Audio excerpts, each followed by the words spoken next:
Jewelleries లో gratitude sale March 8 నుంచి 11 వరకు ఫ్లాట్ 50% ఆఫ్ ఆన్ విఏ. నమస్తే రమ్మగారు. నమస్తే జయ. ఏదైనా ఒక 2 భాగాలు ఉన్న కథ చెప్పుకుందామండి. ప్రవరుడి భార్య కథ చెప్పుకుందాం. ఓ రాజుగారి భార్య. ప్రవరుడి భార్యే. సరే రమ్మగారు. పూర్వం అట కాశ్మీర్ దేశంలో ఒక సంపన్న గృహస్థుల ఇంట్లో పుట్టాడు ప్రవరుడు.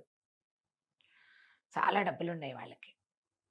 అయితే ఇతనికి ఏంటంటే దేశాటన చేసి దేశం గురించి తెలుసుకోవాలని కోరిక. చక్కగా చదువుకున్నాడు అబ్బాయి. జ్యోతిష్యము అన్నీ చదువుకున్నాడు. కొంత వైద్యం తెలుసు, జ్యోతిష్యం తెలుసు, మంత్రిత్వపు సంగతులు కూడా కొన్ని నేర్చుకున్నాడు. తర్వాత ఏమో మన ఈ రాచరికానికి కావలసిన వ్యవహార రాజకీయం విషయాలు అవన్నీ కూడా అబ్బాయికి బాగా తెలుసు. చక్కగా చదువుకున్నాడు. చదువు అయిపోయిన తర్వాత ఇంకా వివాహము, వ్యాపారము, సెటిల్మెంటు అవి ఆలోచించకుండా కొంతకాలం దేశాటన చేయాలని బాగా ధనము తీసుకుని చక్కగా మంచి గుర్రాన్ని వేసుకుని ఎన్నో ఊళ్ళు తిరిగాడు. తిరగ్గా ఏమైంది, ఒక నగరానికి సమీపంలో ఉండగా దొంగలు దాడి చేశారు ప్రవరుడి మీద. పెద్ద యుద్ధ విద్యలు వచ్చిన వాడు కాదు, ఏదో పుస్తకాలు చదువువాడు. వాళ్ళు ఇతన్ని కొట్టి ఇతని బట్టల దగ్గర నుంచి అన్నీ తీసేసుకుని ఇతని బట్టలన్నీ వచ్చిన వాళ్ళంతా వేసేసుకుని వాళ్ళ చింకి బట్టలు అక్కడ విప్పి పారేశారు. ఇతను ఒంటి మీద బట్టలు కూడా లేవు, అవి కూడా లాగేసుకున్నారు. మంచి మంచి బట్టలు వేసుకున్నాడని. గుర్రం పట్టుకుపోయారు. డబ్బులు గిబ్బులు ఇతను తెచ్చుకున్నవన్నీ మొత్తం పోయినాయి. దిశమూలతో మిగిలాడు. లోపల భాగాల్లో ఉండే బట్టలే తప్పిస్తే ఇంకేం లేదు. దిశమూల అనకూడదు, ఏదో చిన్న అంగాస్త్రంతో మిగిలి ఏం చేస్తాడు, ఆ దొంగలు విడిచిన కుళ్ళుగుడ్డలే ఏవో ఒకటి కట్టుకుని ఇక నడవటం మొదలుపెట్టాడు. అంతకుముందు డబ్బులు ఉండటంతో ఆహారానికి ఎక్కడా లోటు లేదు. సరే ఇక నడిచి ఎట్లాగోట్లా 2 రోజులకి ఒక నగరం చేరాడు. చేరితే ఏదైనా సత్రాలు అవి ఉన్నాయో లేదో తెలీదు. జనాలు ఎవరికైనా నా పరిస్థితి ఇది, దొంగలు నా మీద పడ్డారు, ఇలా దోచేసుకున్నారని చెప్పడానికి సిగ్గుపడ్డాడు. పెద్దింటివాడు కదా. అలాగే ఆలోచించుకుంటూ మెల్లిగా ఆట నడిచి ఒక గుర్రపు శాల వాకిట్లో అరుగు మీద కూర్చున్నాడు. ఆహారం తీసుకుని 2 రోజులైంది. మరి గుర్రపు శాల దగ్గర విశాలంగా ఉంది, గాలిస్తుంది. ఆకలి నిస్త్రాణకి మెల్లిగా సాగోరి నిద్రపోయాడు. పడుకుని నిద్రపోతుంటే ఏమైంది, ఆ నగరానికి రాజుగారు ఒక ఆయన ఉన్నారు, జయసేనుడని. ఆయనకు ఒక కూతురు ఉంది, కాంచనవల్లి. పిల్ల చాలా అందగత్త, పిల్ల చక్కగా చదువుకుంది. తండ్రి పెళ్లి చేయాలని భావించాడు. ఏవో పెళ్లి సంబంధాలు తెస్తున్నారు కానీ ఈ అమ్మాయికి నేను ఇంత చదువుకున్నాను, దాంతో సంబంధం లేకుండా ఎవరో ఒకళ్ళని చేసుకోవడం ఇష్టం లేదు. ఆ పిల్లకి చదువుకున్న వాడినే పెళ్లి చేసుకోవాలి. ఏదైనా పెళ్లి సంబంధం రాక నేను చదువుకున్నాడంటే ఏదో కాదు, ఈయనకి అది వచ్చా, పంచకావ్యాలు వచ్చా, అవేవి రావు. ఎట్లా పెళ్లి చేసుకోవడం ఇష్టం లేదు. అందుకని అమ్మాయి ఏమనుకుంది, నా దారి నేను ఇంటి నుంచి వెళ్ళిపోయి నా అంత చదువుకున్న వాడిని ఒకడిని చేసుకోవాలి అని భావించి తన స్నేహితుడు అయిన మంత్రి కుమారుడికి ఒక ఉత్తరం రాసింది. నేను ఇంట్లో నుంచి దేశాటానికి వెళ్ళిపోవాలనుకుంటున్నాను, మరి నువ్వు గుర్రపుశాల దగ్గరకు వచ్చి ఉండు, 2 గుర్రాల మీద వెళ్ళిపోదాం. నువ్వు వెళ్ళేటప్పుడు నేను నీకు విషయం చెప్తా. నా కోసం అర్ధరాత్రి 12 గంటలకి గుర్రపుశాల దగ్గర వేచి ఉండు. ఈ మంత్రి కుమారుడు ఈ అమ్మాయి వయసు వాడే, సహాధ్యాయి. వీళ్ళిద్దరూ గురుకులంలో చదువుకున్నారు. ఫ్రెండ్షిప్పే, ఇంకేం వేరే వ్యవహారం లేదు. తనకు తోడు ఉండటం కోసం ఆ అబ్బాయిని పిలిచి సరే ఉత్తరం రాసేసింది. వాడికి ఉత్తరం చేరింది. అతను కూడా వద్దామనుకున్నాడు. కానీ ఏమైందట, ఆ రోజు అంతఃపురంలో అత్యద్భుతమైన ఒక నాట్య ప్రదర్శన ఏర్పాటు చేశారు. ఆవిడ ఎక్కడో మహానుభావురాలు, నాట్యమయూరని పేరున్న ఆవిడ. చాలా గొప్ప నృత్య ప్రదర్శన. మంత్రి గారు వెళ్తూ తప్పనిసరిగా కొడుకుని ఇడుచుకుపోయాడు దానికి. అబ్బాయి వద్దామనుకున్నా రాలేని స్థితి. అయితే ఈ నాట్య ప్రదర్శన ఉండటం వల్ల జనమంతా అక్కడ ఎంగేజ్ అయి ఉన్నారు కాబట్టి రాజకుమార్తె అయిన కాంచనవల్లి పారిపోవడానికి దొరికింది టైము.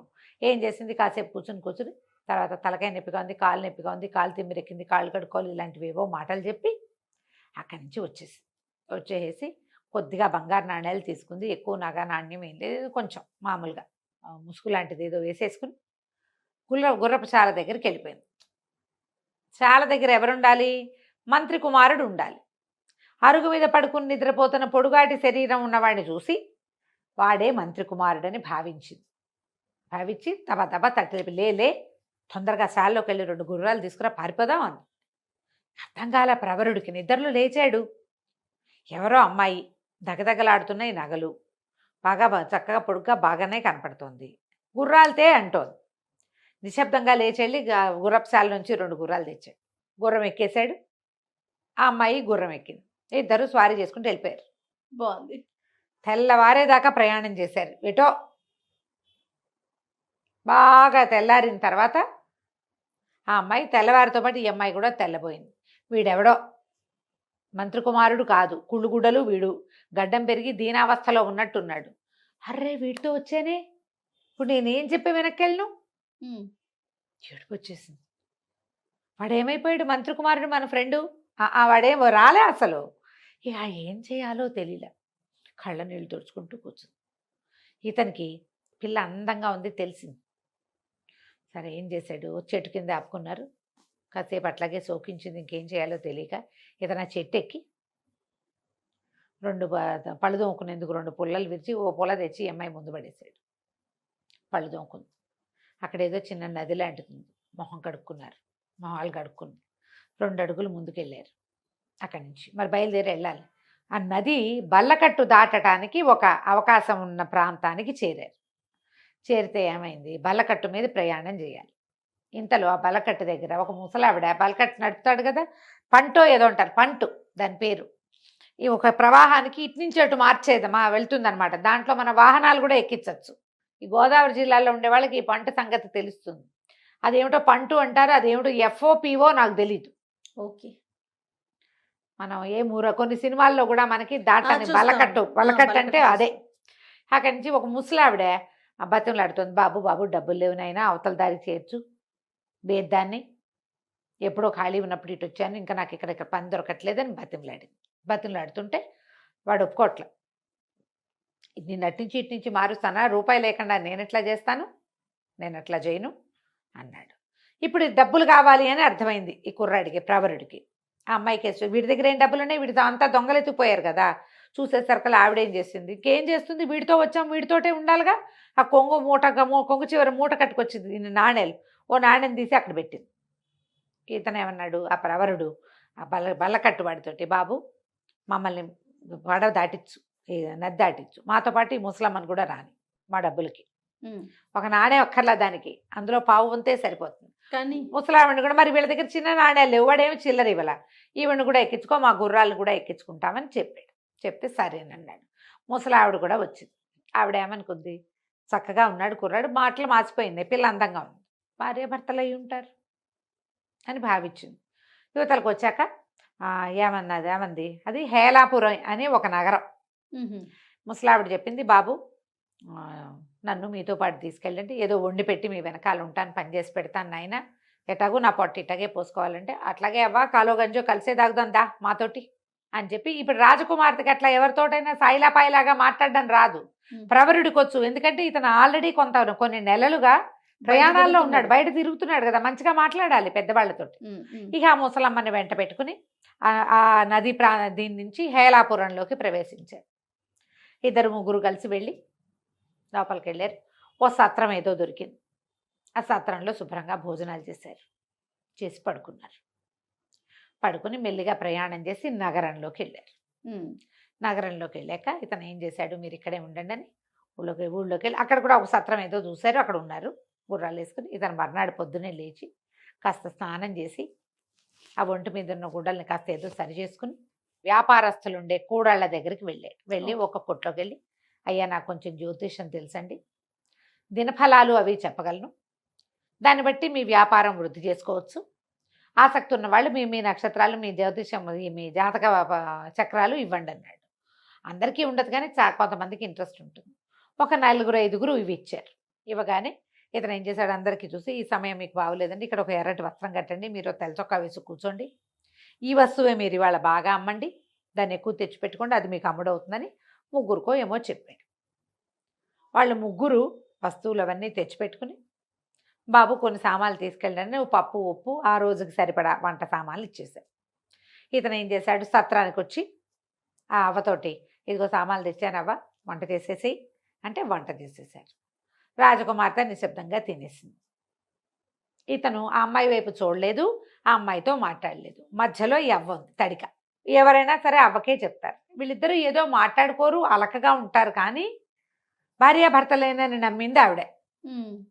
ఇతను ఒక రెండో రోజు వీళ్ళు వెళ్ళేసరికల్లా ఈ ముగ్గురికి ఇంకో ముగ్గురు తయారయ్యారు.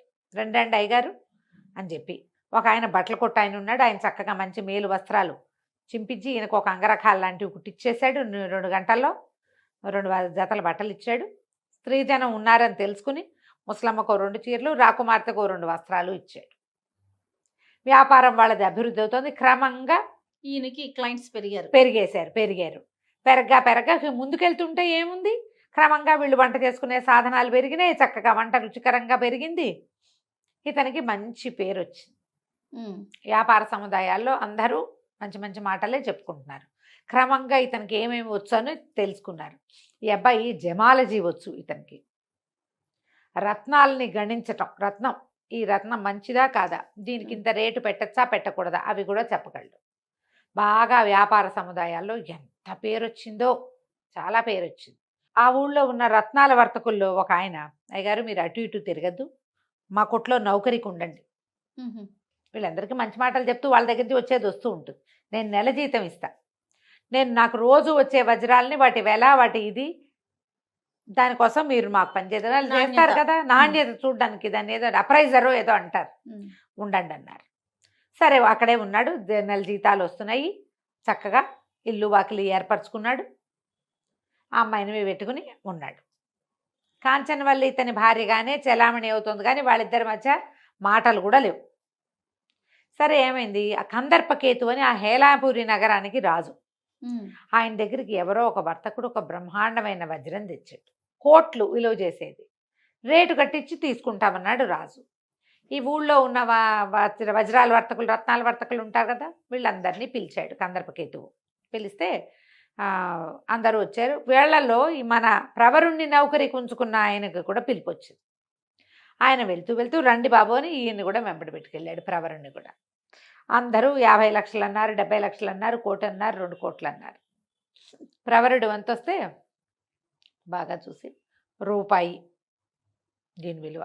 ఆ రూపాయి కూడా దీన్ని నగిషి పెట్టాడు కదా, ఒకడు వజ్రాన్ని చేస్తారు కదా, నగిషి పెడతారు కోణాలు వచ్చేలాగా. ఆ పనివాడికి ఆ రూపాయి ఇవ్వాలి, ఇది గుడ్డి గవ్వకి విలువ చేయదు. పని చేశాడు కాబట్టి వాడికి రూపాయి అనగానే ఆ వర్తకుడు పెద్ద పెద్ద కేకలు పెట్టాడు. ఇంత మాట అంటావా, వీళ్ళందరూ కోట్లు చెప్తే నువ్వు ఈ మాట అంటావా, ప్రూవ్ చేయి దీన్ని, ప్రూవ్ చేయండి అంటే ప్రూవ్ చేస్తానని ప్రవరుడు ఏం చేశాడు, ఒక ఇనప రాయి ఒకటి తెప్పించండి, 1 కేజీ రవీసరాయి లాంటిది. ఈ ప్రవరుడు ఆ రాయి తెప్పించగానే ఈ వజ్రాన్ని వేసి దానికి వేసుకుంటాడు. మామూలుగా వజ్రం పగలదు, ముక్కా చెక్క అయిపోయింది, గాజురాయి పగిలినట్టు. పగిలేసరికల్లా వర్తకుడు ఏడుపు ఒకటే తక్కువగా వెళ్ళిపోయాడు. ఆ అమ్మడానికి వచ్చినవాడు. కందర్పకేతు ఆశ్చర్యపోయాడు, ఇంతమంది చేయలేని పని వీడు చేయగలిగాడు. అక్కడి నుంచి ఆయన ప్రతిసారి సలహాకి సంప్రదింపుకి పిలవడం మొదలుపెట్టాడు. అక్కడి నుంచి వ్యాపారస్తుల్లో కొంతమంది ఈయన ముహూర్తాలు బాగా పెడతాడండి, టైం గణన బాగా చేస్తాడు, ప్రయాణాలకి ఈయన పెట్టే ముహూర్తం ఆనందాది యోగాలు చాలా బాగా చెప్తాడని క్రమంగా చెప్పుకున్నారు. ఈ రాజుగారు ఎంతసేపు పిలిచేవాడు. పిలిచి కొన్నాళ్ళకి ఏమైంది, కందర్పకేతువు గారి మంత్రి చనిపోయాడు. ఈయనకి ఏమనిపించింది, మనం ప్రవరుణ్ణే పెట్టుకుందాం మంత్రిగా. ఇతనికి అన్ని విషయాలు తెలుసు, రాజకీయ వ్యవహారాలు తెలుసు, జ్యోతిష్ వ్యవహారము తెలుసు, రత్నాలు రాసులు వాటి గురించి కూడా, యుద్ధ విద్యలు రావంతే కానీ వాటి విషయం తెలుసు ఇతనికి. అందుకని ప్రవరుణ్ణి మంత్రిని చేశారు. మంత్రి అయ్యాక అప్పుడు ప్రవరుడి కుటుంబం గురించి అందరికీ ప్రశ్న వచ్చింది, ఎవరు ఏమిటి సంగతి అని. అయితే ఈ ప్రవరుడిలో ఒక చాకలమ్మాయి బట్టలు ఉతికేది. ఆవిడే రాణిగారి అంతఃపురం, అమ్మాయే రాణిగారి అంతఃపురానికి కూడా వచ్చేది. దాని ద్వారా మంత్రి గారు ప్రవరుడి భార్య మహాద్భుత సౌందర్యవతని ప్రచారంలోకి వచ్చింది. రాజుగారికి రాణిగారికి తెలిసింది, అబ్బో కొత్త మంత్రి గారి భార్య భలే అందగతిటండి, చాకలు చెప్పిందని చెప్పి ఈయనకి ఆ సౌందర్యవతిని చూద్దామనిపించింది రాజుగారికి. అయితే ఏమైంది, ఎలా పిలుస్తాం, ఎలా చూపించమని అడుగుతాం, అందుకని బాగా ఆలోచించి ఇవాళ భోజనానికి రండి మా ఇంటికి అని రాజుగారు ప్రవరుణ్ణి పిలిచాడు. ప్రవరుణ్ణి తనతో పాటు సహపంక్తి భోజనాన్ని కూర్చోబెట్టుకుని రాణిగారితో వడ్డం చేయించాడు.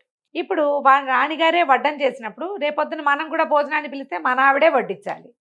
అర్థం కాలే, మీ ఇంటికి భోజనానికి ఎప్పుడు పిలుస్తున్నావు నన్ను అని హింట్గా అడిగాడు. అడిగేసరికి తనకి తెలియలా ఏం చెయ్యాలో. పెళ్ళన్నా చేసుకోలేదా, పిల్ల ఎవరో ఏదో వచ్చేసింది మన వెనకాల. ఇది అవివాహిత అమ్మాయిని పరస్త్రీని ఎట్లా భోజనం వంట చెయ్యని ఎట్లా చెప్తాము అని ఈయన ఆలోచించుకుంటూ కూర్చున్నాడు ఇంటికి వెళ్ళాక. ఇక్కడికి రాజుగారింటికి తీసుకొచ్చాడు మరి. లేదు, తను ఒక్కడే వచ్చాడు భోజనానికి. ఇప్పుడు రాజేమో రాణితో వడ్డింపించాడు. అక్కడ మరి ఇప్పుడు మన ఇంట్లో మన భార్యతో వడ్డించాలి, పని వాళ్ళు వడ్డిస్తే బాగోదు.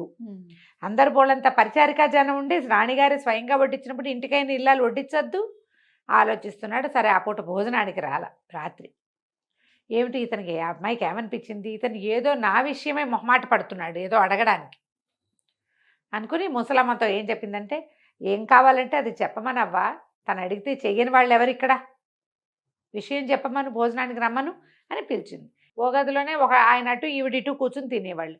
అప్పుడు ఈయన ఏం చెప్పాడు, సరే అవ్వ రమ్మందిగా భోజనానికి రమ్మంది, అమ్మాయి నువ్వు చెప్తే కాదని వాళ్ళు ఎవరిక్కడ అంటోంది, ఏమిటో నీ మనసులో ఉన్నమాట చెప్పునైనా అంటే, రాజుగారి ఇంట్లో భోజనానికి వెళ్ళాను, వాళ్ళ ఇంట్లో ఏమో రాణిగారితో వడ్డించారు, నీ ఇంటికి భోజనానికి ఎప్పుడు పిలుస్తావో, నువ్వు మంత్రి అయ్యావు అని అడిగాడు. ఎట్లా వెళ్ళవాలా అని భయంగా ఉంది అంటే, అందులో వెంటనే ఈ అమ్మాయి ఏముంది ఆ పక్కన అన్నం తింటూ, రాజకుమారి కాంచన్మల్లి, ఏముంది ఇందులో, నాకైనా వంటరాందాన్ని కాను, నేను అన్ని శాస్త్రాలతో పాటు పాకశాస్త్రము నేర్చుకున్నా, వడ్డన చేయటం వచ్చు, రమ్మను, నువ్వు ఏ రోజు భోజనాన్ని పిలిస్తే ఆ రోజున కూర్చోబెట్టి నన్ను భోజనం పెట్టట్లేదు, నాకు సంపాదించి నన్ను పోషిస్తున్న మనిషి ఆయన అవుననుకుంటే నేను కాదని ఎందుకంటాను, పిలవమను, ఏ రోజుకి భోజనాన్ని పిలుస్తానంటే ఆ రోజు కంది. తను సంతోషించాడు. రాజుగారి గోలేమిటి, ఇవాళ మంత్రి అయ్యాడు కానీ ప్రవరుడు సామాన్యుడు, అతను ఏ స్థితిలో ఈ ఊళ్ళో హేలాపురి నగరంలోకి వచ్చాడో వర్తకులు చాలామంది చెప్పారు, బహుపేదగా వచ్చాడు, మా అందరికీ మంచి చేసి ఆయన పెద్దవాడయ్యాడు అని. అంత పేదవాడికి ఇంత బ్యూటిఫుల్ వైఫ్ ఎలా ఉండొచ్చు అనుకో, రాజుకు అలా అనిపించింది. ఆయనకు చూద్దామని అక్కడి నుంచి ఏం చేసింది, ఫలానా రోజు రాజుగారి భోజనానికి వస్తాడని చెప్పారు. ఆ రోజున ఈ అమ్మాయి చేతనైనంత చక్కటివి వాళ్ళ ఊరి వంటకాలన్నీ వండి ఏం చేసింది, చకచకా బట్టలు మార్చుకోవటం ఒక విద్య వచ్చు ఆ అమ్మాయికి, చటుక్కుని డ్రెస్ చేంజ్ చేసుకోగలదు. కొంతమంది చేస్తారు చూడు, నేను 2 నిమిషాల్లో వచ్చేస్తానంటావు నువ్వు. ఈ అమ్మాయి ఏం చేసింది, మొదట రాజుగారికి వడ్డం చేసినప్పుడు జారుముడి లేత రంగు పట్టుచీర కట్టుకుని, సగం మారు వడ్డనకి ఇంకో రకం అలంకారంతో జారుముడి మానేసి చక్మని జుట్టు పైకి ముడుచుకుని దాని నిండా పువ్వులు పెట్టుకుని లేత రంగు చీర విడిచి ముదురు రంగు చీర కట్టుకుని రెండోసారి వచ్చింది. మామూలుగా అన్నీ వడ్డించాక నెయ్యి వేసేటప్పటి వరకు ఒకటి, కూర్చున్నాక కూరలు పప్పు మళ్ళీ అందిస్తాం మారువడ్డని అంటారు. రెండోసారికి ఏమో 2 నిమిషాల్లో వీళ్ళు పరిచబట్టి తిని 4 ముద్దలు తిని కూర పప్పుల్లోకి మళ్ళీ వచ్చేసరికి రెండో అవతారంతో వచ్చింది. ఈయన మొదట వచ్చిన అమ్మాయిని చూశాడు, రెండోసారి వచ్చిన అమ్మాయిని చూశాడు, వీళ్ళిద్దరూ ఒకటేననుకోలే రాజు. ఇంటికి వెళ్ళాక ఏమో ప్రవరుడికి ఒక భార్య అనుకుంటున్నాం, కాదు 2 భార్యలు చక్కటి చుక్కలు అనుకో, ఇద్దరు పోనీలే. ఒక అమ్మాయి ఒక రవ సన్నగా ఉంది, రెండో అమ్మాయి ఒక రవ స్థూలంగా ఉంది, చక్కగా ఉన్నారు. ఎందుకంటే లేత రంగు చీరల్లో అంత సన్నగా కనపడరు, ముదురు రంగు చీరల్లో స్లిమ్గా కనిపిస్తారు. ఆశ్చర్యపోయింది. అవునా అంది రాణిగారు. ఆవిడ కూడా ఆ అందగత్తి ఏమిటో చూద్దామనిపించింది. రాజుగారు రకరకాల సౌందర్యవతలు చూసేవాడు, ప్రవరుడి భార్య చూడచక్కని చుక్క, 2 చుక్కలు అని చెప్తే 2 చుక్కల్ని చూడొద్దు మనం. అందుకని ఏమండి వచ్చే చంద్రోదయానికి పౌర్ణమికి మనం సముద్ర స్నానానికి వెళ్తాం కదా, సరిగంగా స్నానాలు చేస్తారు, కొంగులు కట్టుకుని సరిగంగా స్నానం చేస్తారు. సరిగంగా స్నానాలు వినుంటావు కదా నువ్వు. ఆ సరిగంగా స్నానం అంటే ఏంటంటే 2 భార్యాభర్త ఇద్దరు కొంగులు ముడివేసుకుని ఒకేసారి మునుగుతారు. వాళ్ళు కూడా మనతో పాటు సరిగంగా స్నానాలు చేస్తారు, రమ్మనండి. రాజుగారు చెప్పారు, రాణిగారు ఇలా ముచ్చట పడుతుందా, మీ ఆవిళ్ళ ఇద్దరిని తీసుకురానగా నేను బిక్కచచ్చిపోయాడు. ఇప్పుడు ఏమిటి వడ్డం చేయమంటే చేసిద్ది, కానీ నాతో పాటు కొంగులు కట్టుకుని సరిగంగా స్నానాలు చేయంటే పైగా ఇద్దరు ఒక్కరికే లేదు ఇక్కడ. అక్కడి నుంచి రాత్రి మళ్ళీ బికమం వేసుకుని కూర్చున్నాడు. నాకు అన్నం వద్దవా, ఆకలేయటం లేదన్నాడు. అనేసరికల్లా అమ్మాయి ఏమంది, ఈ అభోజనాలు ఏమిటి పూట ఏమిటో చెప్పాను, మనసులో ఉన్న మాట, వంట చేసి వడ్డించిన దాన్ని తతిమావి చేయను, అవి కూడా చేస్తా, అదేమిటో చెప్పమని.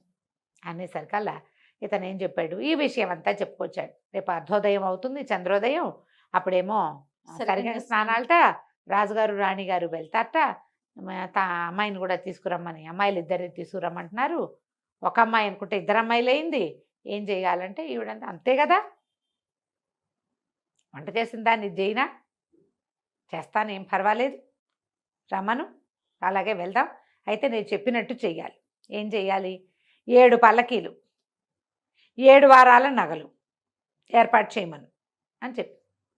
సరే ఆ రోజు ఏమైంది, ఇంకా ఏం చెప్పిందంటే ఒక 7 గడపలున్న గుడారం వేయించమను. గుడారం 7 పక్కల నుంచి రావాలి దానికి. సరే ఈయన ఏం చేశాడు, 7 గడపలున్న పెద్ద గుడారం వేయించాడు. 7 మేనాలు పురమాయించాడు. మంత్రి కదా.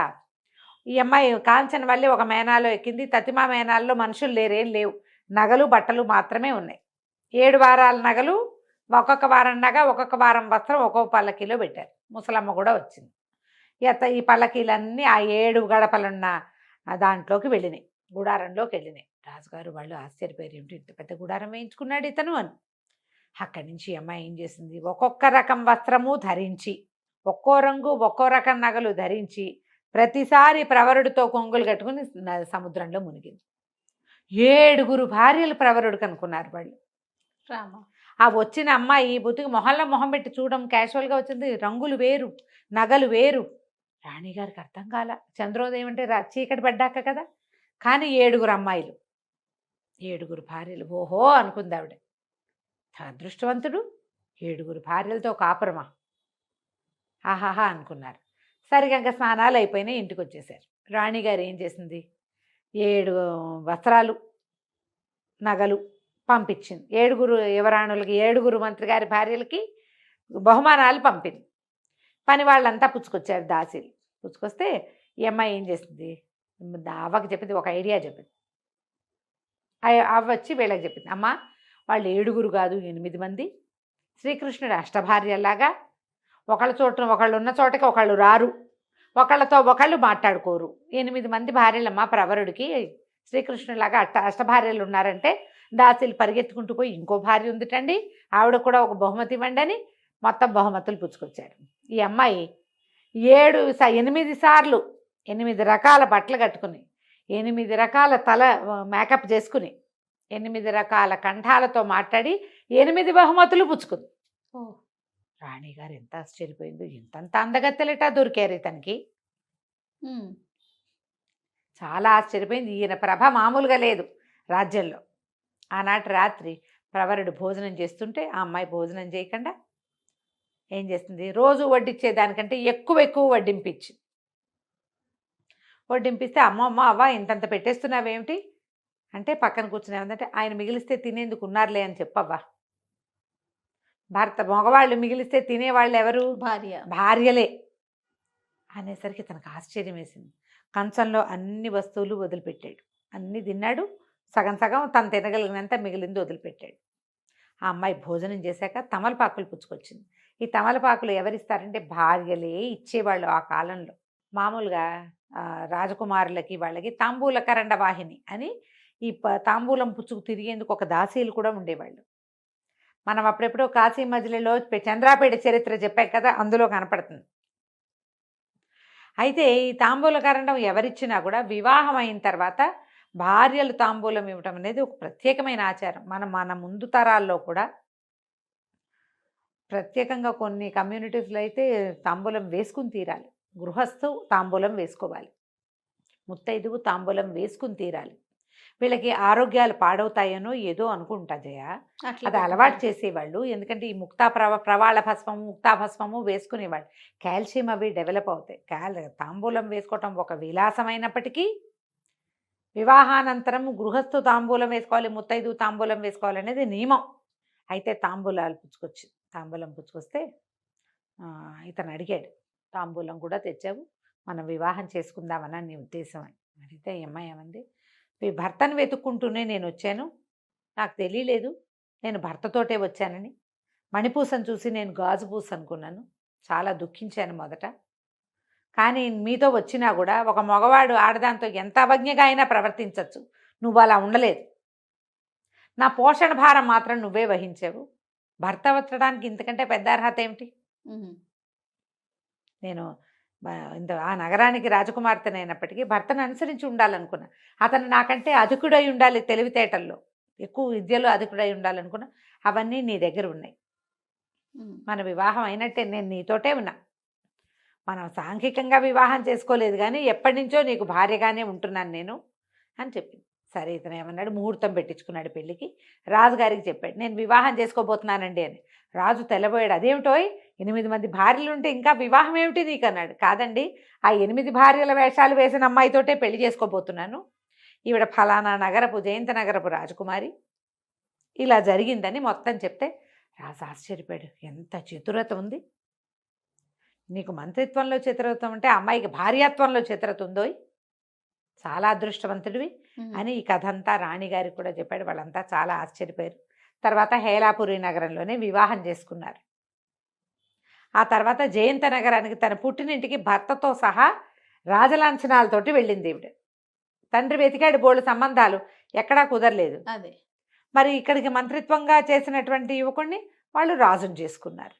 రాజకుమార్తె భర్తే రాజు, నాతో సరితూగేవాడినే పెళ్లి చేసుకుంటానని ఆవిడ అనుకున్న మాటకి అలాగే జరిగిన చేసుకుంది. అలాగే న్యాయం చేసుకుంది. కథ కంచికి మనం ఇంటికి. నమస్తే. నమస్తే జీ.